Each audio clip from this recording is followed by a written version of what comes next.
Kansas Senator Roger Marshall. Roger, good to see you. You are a man who's been calling this out from the very beginning, that, you know what, it probably could have come from the Wuhan lab in China. Now other government entities are joining you in this call, just, what, about 3 years late. What do you think about this new report from the Department of Energy?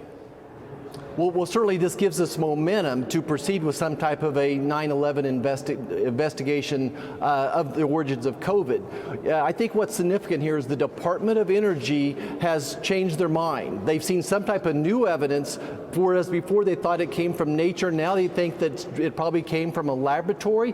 It's interesting that they're joining the FBI. And probably the FBI has the most insight into what's going on because they have a bigger domestic footprint. They're able to interview and investigate this process, interview the scientists involved as well. So this is giving us momentum to have some type of a bipartisan investigation into the true origins of COVID. And what it's going to show is that there's a significant amount of evidence that says that this virus was made in Wuhan, China, with American tax dollars funded by Dr. Fauci. And what's sad is America is continuing to fund viral gain-of-function research in the United States as well as China. Senator, you sent a letter to FBI Director Christopher Wray in August of last year asking the FBI to share records of its investigation and asking if the Bureau had briefed President Biden about this. You didn't get a response from Christopher Wray, did you? You got a response from FBI Assistant Director and said, check with Avril Haines' office for information. Can you give us an update on that? Has it changed at all? So no, we've still not received that information. I think that America deserves to know why the FBI thinks that this virus came from a lab in Wuhan, China.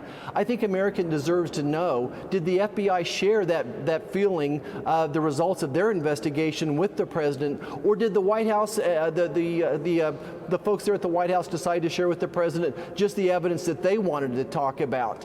So we're very frustrated. Same way with this Department of Energy report as well. We'll be anxiously waiting to see what was the new report that they decided to change their mind as well. So what do you think about a new strategy? And I don't know what that would be, Senator, but you and your colleagues who were called the disseminators of misinformation, you were called racists, that your theory of the lab leak was debunked and it was toxic white masculinity. It was a fringe idea. I mean, all those things were said about those who questioned whether this was a natural occurrence or whether it was coming from a lab leak. And some of you were canceled. How do we move forward and try to get truth in media, in tech, and also from an administration? Well, I appreciate you all putting a spotlight on the situation. I think that's where the answer to your question starts, is just exposing the truth and show the depth of the federal government's involvement working with social media to try to censor so many of us. In January of 2020, I was the first person to walk on the House floor and talk about this, that I thought that this virus was the three-alarm fire coming out of China.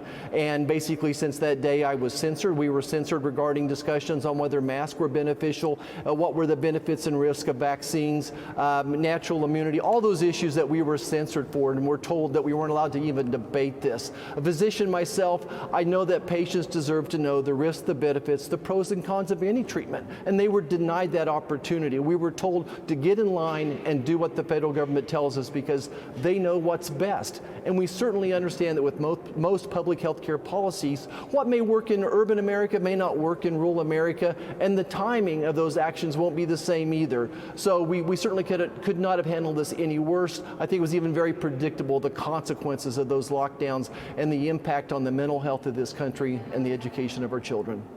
Senator Marshall, great of you to be here.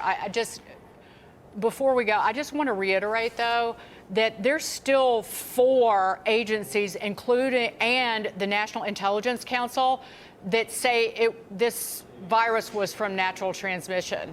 And there are 2, the CIA and another agency, that say that they're undecided. So we should have that discussion. Let's have that debate. Let's have an open hearing. Let America hear why those different agencies are thinking one way or the other. I think there's a body of evidence that's going to say that this came from a lab in Wuhan, China. Senator Marshall, Dr. Marshall, thanks for joining us. We appreciate you being on the bottom line. Thank you. You bet. Thank you.